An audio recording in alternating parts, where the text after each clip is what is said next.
Bonjour. Je tiens à vous remercier personnellement d'être venu en si grand nombre là, à notre journée de porte ouverte. Je tiens à remercier tout particulièrement les gens d'Investissement Québec, de la Caisse d'économie solidaire, de Développement économique Canada, de la MRC, mais aussi les gens de la municipalité de l'Anse-Saint-Jean, de la Pointe-et-Gagnon, les collègues, les amis et les partenaires. Donc, merci d'être venus en si grand nombre. C'est comme l'occasion pour nous, même si ça fait, pour nous, c'est plus vraiment du nouveau, mais c'est l'occasion pour nous de vous présenter là, le fruit de nos réflexions et de nos travaux. Donc, c'est ça, vous êtes dans nos nouveaux espaces de fabrication. Pour vous donner un ordre de grandeur approximatif, le bâtiment se terminait au niveau de la délimitation des pentes de toit. On a brassé quelques 800 brassins dans cet espace restreint. Maintenant, là, on a un espace qui est beaucoup plus grand, qui nous permet de respirer beaucoup plus librement, puis de moins se marcher sur les pieds, mais aussi là, de pouvoir là, regarder vers l'avenir à nouveau. On était dans un bâtiment là, qui était rendu saturé, à pleine capacité.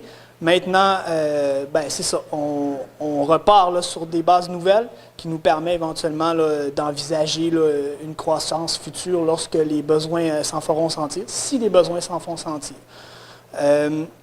Donc, c'est ça, je vous fais un petit tour d'horizon rapidement là, de nos installations. Donc, c'est ça, les cuves qui sont derrière moi, c'est ce qui représente notre capacité de fabrication. C'est ça qui nous limite au niveau du volume de production qu'on peut sortir dans un mois. Donc, vous voyez, toutes les cuves sont pleines, comme toujours. Puis, il y en a à différents stades de vie, dont celle-là qui est en jeune stade de vie, là, beaucoup à communiquer en ce moment. Donc, une bière en fermentation. Les équipements de fabrication qui sont plutôt là, à l'entrée, qui, eux, nous ont permis non pas de produire beaucoup plus qu'avant, je vais en parler tout à l'heure là, de notre capacité de production, mais surtout de produire moins souvent. On a entré dans les nouveaux bâtiments à la mi-juin. Notre première production dans ces bâtiments-là s'est faite le 19 juin. Malheureusement, nos équipements de fabrication n'étaient pas encore disponibles. Donc, on a commencé à produire avec les anciens équipements, mais un petit peu malgré nous, dans les nouveaux fermenteurs. Donc, dans des très grosses cuves qu'il fallait remplir avec des très petits équipements. On a travaillé durant ce mois-là à raison de 13 ou 14 brassins par semaine. Pour vous faire un petit aperçu, ça représentait de 3 à 4 journées où on brassait 3 brassins dans la même journée, puis des journées plus tranquilles où on en brassait juste 2. Bon, ça fait, mais ça fait un temps. C'était le temps que ça arrête. Avec les nouveaux équipements de fabrication, on brasse de 3 à 4 fois par semaine pour une augmentation d'environ 2000 litres mensuels. Donc, à pleine capacité, avant, à raison de, comme j'expliquais, 13 à 14 brassins par semaine, on avait une capacité de production de l'ordre d'environ 5500 litres, toujours des litres mensuels. Maintenant, on est plus aux alentours de 8000 litres mensuels. Donc, l'augmentation, elle n'est pas énorme. C'était voulu. Le but, c'était surtout de se permettre de mieux produire et de se dégager là, aussi une qualité de vie là-dedans. Mais aussi, comme j'expliquais en prémisse, c'était de se permettre à nouveau de regarder vers l'avenir plutôt que de se regarder les pieds pour être sûr de ne pas marcher sur les pieds de quelqu'un d'autre. Donc, on a un petit peu plus d'espace, puis on a aussi planifié éventuellement l'ajout de nouvelles cuves si jamais le besoin s'en fait sentir. Tous les équipements ont été planifiés en conséquence.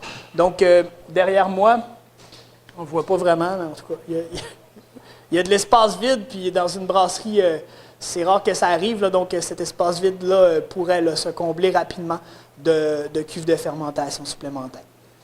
Chose importante là, à mentionner, c'est que toute la nouvelle section, le chauffage va se faire essentiellement sous forme de plancher radiant. Ici, ça va être intéressant, surtout au niveau du confort du personnel, mais de l'autre côté, c'était avant toute chose là, pour régler des problèmes opérationnels. Lorsque la bière elle est embouteillée, nous, on fait de la refermentation en bouteille. Donc, pour faire de la refermentation, on a besoin de chaleur. Puis, c'est très difficile de prendre de la chaleur du haut puis de la faire descendre jusque dans le milieu d'une palette, alors que c'est beaucoup plus facile de la prendre du sol puis de la faire monter doucement là, au milieu de la palette de produits. Donc, ça, c'est toute la nouvelle section est chauffée de façon radiante.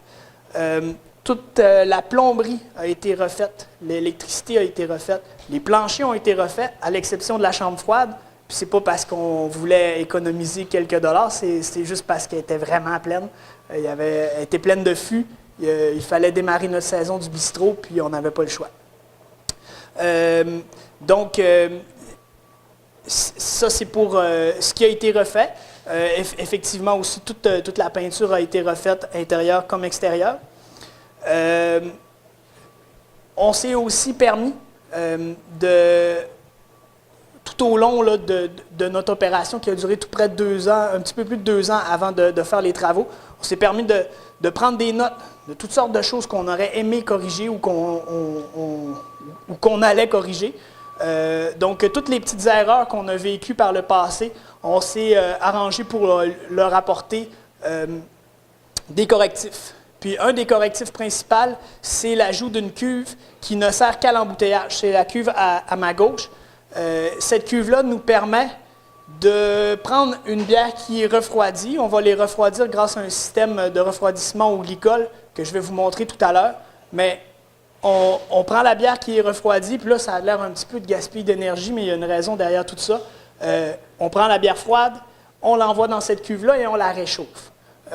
La raison pour laquelle on la réchauffe, c'est que, comme j'expliquais tout à l'heure, on veut faire de la refermentation en bouteille, puis c'est beaucoup plus facile de la faire de façon égale si on part avec un produit qui est déjà à température pièce plutôt qu'un produit qui est froid. Puis à la base, bien, pourquoi on la refroidit? C'est pour la clarifier. En la refroidissant, tous les sédiments, toutes les particules vont tomber au fond de la cuve, puis on va avoir une bière qui va être beaucoup plus limpide. Donc, ces mesures-là nous permettent d'avoir une bière qui va être beaucoup plus stable sur les tablettes, beaucoup plus limpide aussi. Donc, d'apporter, comme je disais, des petits correctifs à des problèmes qu'on a vécus dans le passé. Le compartiment sur les côtés. Puis, donc, la chaleur est répartie vraiment partout également. Où est-ce qu'il s'en va, grosso modo? Derrière l'unité ici, il y a notre unité de refroidissement. Donc, la bière est froide et le goût de l'eau qui est froide. Mais cette eau froide-là, on la